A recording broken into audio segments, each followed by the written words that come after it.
Nama-nama staf kepelatihan timnas di bawah komando Patrick Kluivert mulai jadi perbincangan hangat di publik. Bahkan beberapa sumber sudah berani menyebut-nyebut nama familiar seperti mantan penjaga gawang Belanda, Maarten Stekelenburg, sebagai calon pelatih kiper, serta dua staf pelatih lokal dari mantan pemain timnas, Irfan Bahdim dan Rafael Maitibo. Menanggapi hal ini, Ketua Umum PSSI Erick Thohir menyebut sudah dalam proses kontrak dengan pelatih fisik, pelatih kiper, dan video analis. Namun untuk soal nama, Erick menyerahkan kepada Kluivert untuk mengumumkan, termasuk mengenai dua slot pelatih lokal.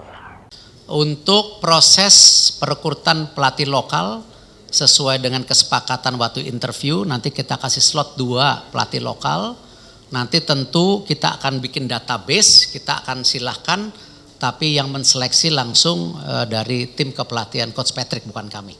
Jadi PSSI hanya menyodorkan nama, mungkin 10 nama, nanti dipilih 2. Gitu. Jadi jangan percaya yang beredar di sosmed. Nah, udah gitu.